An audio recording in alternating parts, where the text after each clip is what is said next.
ሰላም ጤና ይስጥልኝ ውድና ክቡራን ተመልካቾቻችን ከኢትዮጵያ ዜና አገልግሎት የዕለቱን ዜናዎች ይዘን ቀርበናል። በቅድሚያም ዋና ዋናዎቹን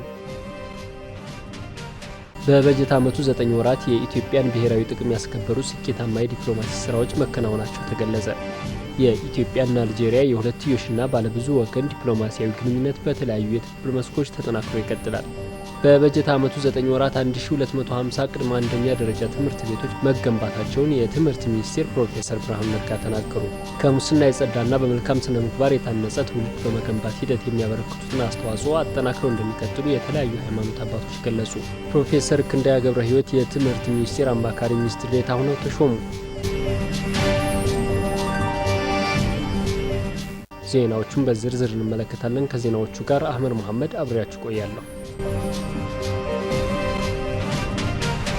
በበጀት ዓመቱ 9 ወራት የኢትዮጵያን ብሔራዊ ጥቅም ያስከበሩ ስኬታማ የዲፕሎማሲ ስራዎች መከናወናቸውን የውጭ ጉዳይ ሚኒስትሩ ዶክተር ጌዲዮን ጢሞቴዎስ ገለጹ። የ2017 በጀት ዓመት የሶስተኛው ሩብ ዓመት የ100 ቀን አፈጻጸምና የተሟላ የማክሮ ኢኮኖሚ ትግበራ የ9 ወር አፈጻጸም ጠቅላይ ሚኒስትር ዶክተር አብይ አህመድ በተገኙበት ተገምግሟል። የውጭ ጉዳይ ሚኒስትሩ ዶክተር ጌዲዮን ጢሞቴዎስ የዲፕሎማሲ ዘርፉን አፈጻጸም አስመልክተው ማብራሪያ ሰጥተዋል። ባለፉት 9 ወራት በሁለትዮሽና በባለብዙ ወገን ዲፕሎማሲ ግንኙነቶች በርካታ ስኬቶች መመዝገባቸውን ገልጸዋል። ኢትዮጵያ በብሪክስ መድረክ ውጤታማ ተሳትፎ ማድረጓን አንስተዋል። እንዲሁም የአፍሪካ ህብረት ጉባኤን ውጤታማ በሆነ መንገድ ማስተናገድ መቻሏና የህብረቱ የሰላምና የደህንነት ምክር ቤት አባል ሆና መመረጧን ገልጸዋል። ከአጎራባች ሀገራት ጋር ከወደብና የባህር ጉዳይ ጋር በተገናኘ የነበሩ አለመግባባቶችን በሰላማዊ ዲፕሎማሲያዊ መንገድ መፍታት መቻሉን ጠቁመዋል። በዓለም አቀፍ ደረጃም የኢትዮጵያ የባህር በር ጉዳይ የተሻለ ተቀባይነት እንዲያገኝ ማድረግ መቻሉን ተናግረዋል።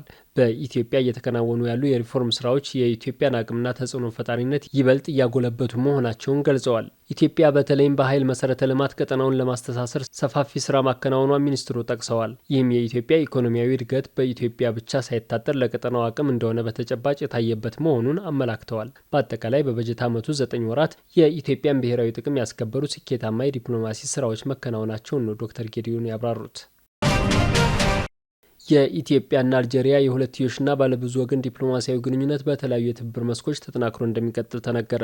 በአዲስ አበባ የተካሄደው የኢትዮ አልጄሪያ 5ኛው የሚኒስትሮች የጋራ ኮሚሽን ስብሰባ የሀገራቱን የዲፕሎማሲ ትብብር ማጠናከር በሚያስችሉ መስኮች ላይ የመግባቢያ ስምምነት በመፈራረም ተጠናቋል። ከሚያዝያ 4 ቀን 2017 ዓ.ም ጀምሮ የሁለቱ ሀገራት የጋራ ኮሚሽን የቴክኒክ ኮሚቴ ስብሰባ ያካሄደ ሲሆን የሀገራቱን ታሪካዊ ወዳጅነት በማጠናከር በትብብር መስራት በሚያስችሉ የቴክኒክ ጉዳዮች ላይ በመምከር መስማማታቸው ተገልጿል።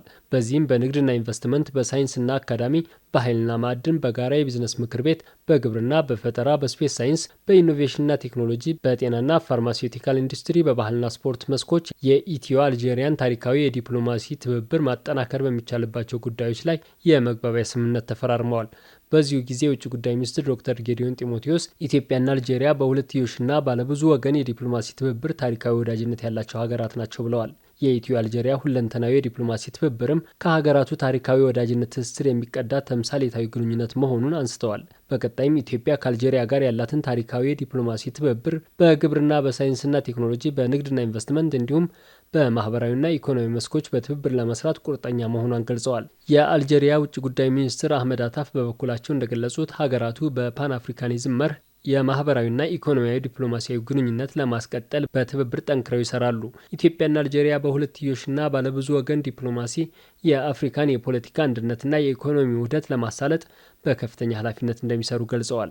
የትብብር ስምምነቶቹን የውጭ ጉዳይ ሚኒስትር ዶክተር ጌዲዮን ጢሞቴዎስ፣ የግብርና ሚኒስትር ዶክተር ግርማ መንቴ፣ የኢኖቬሽንና ቴክኖሎጂ ሚኒስትር ዶክተር በለጠ ሞላ፣ የጤና ሚኒስትር ዶክተር መቅደስ ዳባና የባህልና ስፖርት ሚኒስትር ሸዊት ሻንካ ከአልጄሪያ የውጭ ጉዳይ ሚኒስትር አህመድ አታፍ ጋር ተፈራርመዋል። በበጀት ዓመቱ 9 ወራት 1250 ቅድመ አንደኛ ደረጃ ትምህርት ቤቶች መገንባታቸውን የትምህርት ሚኒስትር ፕሮፌሰር ብርሃኑ ነጋ ገለጹ። የትምህርት ሚኒስትሩ ፕሮፌሰር ብርሃኑ ነጋ አጠቃላይ በትምህርት ዘርፍ የተከናወኑ ዋና ዋና ጉዳዮችን በሚመለከት ማብራሪያ ሰጥተዋል። ሚኒስትሩ በማብራሪያቸው የመምህራን ክህሎት ማነስ፣ የትምህርት ቤቶች መሰረተ ልማት አለመሟላት፣ የስርዓት ትምህርት ችግርና የመጻሕፍት አቅርቦት የትምህርት ዘርፎች ማነቆዎች እንደነበሩ ተናግረዋል። እነዚህና መሰል የትምህርት ስርዓቱ ማነቆዎችን ለመቅረፍ በሀገር አቀፍ ደረጃ ሪፎርም መደረጉን ገልጸዋል። ባለፈው ዓመት በትምህርት ለትውልድ ንቅናቄ ወደ 27.5 ቢሊዮን ብር ከህብረተሰቡ በመሰብሰብ ትምህርት ቤቶች እንዲሰሩና እንዲታደሱ መደረጉን ተናግረዋል። በዚህ ዓመትም ይህን የትምህርት ንቅናቄ አጠናክሮ በማስቀጠል በገንዘብ በአይነትና በጉልበት ወደ 54 ቢሊዮን ብር የሚጠጋ በማሰባሰብ በርካታ ትምህርት ቤቶች እንዲገነቡና እንዲጠገኑ መደረጉን አንስተዋል። ባለፉት 9 ወራት ብቻ ከ1250 ቅድመ አንደኛ ደረጃ ትምህርት ቤቶች 390 የሚሆኑ አንደኛና መለስተኛ ትምህርት ቤቶችና 200 የሚደርሱ ሁለተኛ ደረጃ ትምህርት ቤቶች መገንባታቸውን ገልጸው 22000 ለሚደርሱ ትምህርት ቤቶች ደግሞ እድሳት መደረጉን ተናግረዋል። በዚህም የመማር ማስተማር ስራው ምቹ እንዲሆን ማስቻላቸውን ነው የተናገሩት።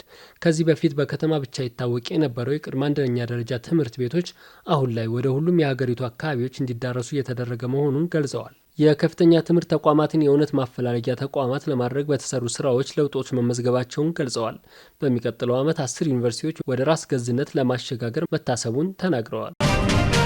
ከሙስና የጸዳና በመልካም ስነ ምግባር የታነጸ ትውልድ በመገንባት ሂደት የሚያበረክቱትን አስተዋጽኦ አጠናክረው እንደሚቀጥሉ የተለያዩ የሃይማኖት አባቶች ገለጹ። ከኢትዮጵያ ኦርቶዶክስ ተዋሕዶ ቤተክርስቲያን፣ ከእስልምና ሃይማኖት እንዲሁም ከኢትዮጵያ ወንጌላውያን ቤተክርስቲያን መካነ ኢየሱስ ከመጡ የሃይማኖት አባቶች በትውልድ ግንባታና ሙስና መከላከል ዙሪያ ከኢዜአ ጋር ቆይታ አድርገዋል። ሊቀ ጉባኤያት አባ ተክለ ሃይማኖት ትውልድን በስነ ምግባር ማነጽና ሙስናን የመከላከል አስተምህሮ የእምነት ተቋማትና የሃይማኖት አባቶች የምንጊዜም ስራ ነው ብለዋል። በስነ ምግባር የታነጸ ትውልድ ለመገንባት እንዲሁም ስርቆትን ለመከላከል እየሰሩ እንደሚገኙ ገልጸዋል።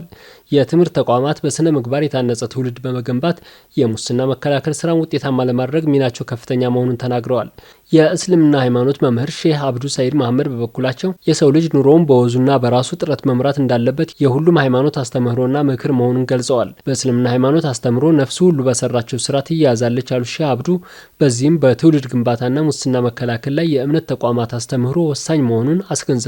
በኢትዮጵያ ወንጌላውያን ቤተክርስቲያን መካነ ኢየሱስ የአዲስ አበባ ሲኖዶስ ምክትል ፕሬዚዳንት ቄስ ዘላለም ቸርነት የራስ ያልሆነን ንብረት ለራስ ጥቅም ማዋል፣ ስርቆትና ታማኝነትን ማጉደል የኢትዮጵያን ባህል አይደለም ብለዋል። በዚህም ሁሉም ዜጋ አትስረቅ የሚለውን አምላካዊ ቃል በመከተል ለተሻለ ሀገር ግንባታ በትብብር መስራትና መለወጥ እንደሚኖርበት መልእክት አስተላልፈዋል። ሙስናና ያልተገባ የጥቅም ትስስር የልማትና የመልካም አስተዳደር አቅርቦቶችን በማቀጨጭ ዜጎችን ለከፋ ድህነት የሚያጋልጥ ኢሞራላዊ ድርጊት መሆኑንም ተናግረዋል።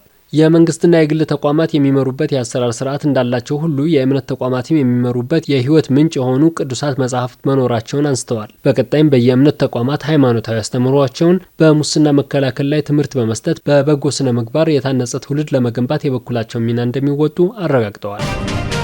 ፕሮፌሰር ክንደያ ገብረ ሕይወት የትምህርት ሚኒስቴር አማካሪ ሚኒስትር ዴኤታ ሆነው ተሾሙ። ጠቅላይ ሚኒስትር ዶክተር አብይ አህመድ ፕሮፌሰር ክንደያ ገብረ ሕይወትን ሾመዋል።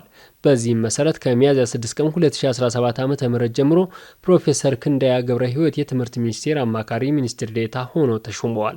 ፕሮፌሰሩ ቀደም ሲል የመቀሌ ዩኒቨርሲቲ ፕሬዝዳንት በመሆን ያገለገሉ ሲሆን በትግራይ ክልል ጊዜያዊ አስተዳደር የማህበራዊ ልማት ዘርፍ ሽግግር ኃላፊ ሴክሬታሪያት በመሆን ማገልገላቸውም ይታወሳል። ተመልካቾቻችን ለዕለቱ ያዘጋጀናቸው ዘገባዎች እነዚህን መስሉ ነበር። ከዜናዎቹ ጋር አህመድ መሐመድ አብሬያችሁ ቆይቻለሁ። መልካም ጊዜ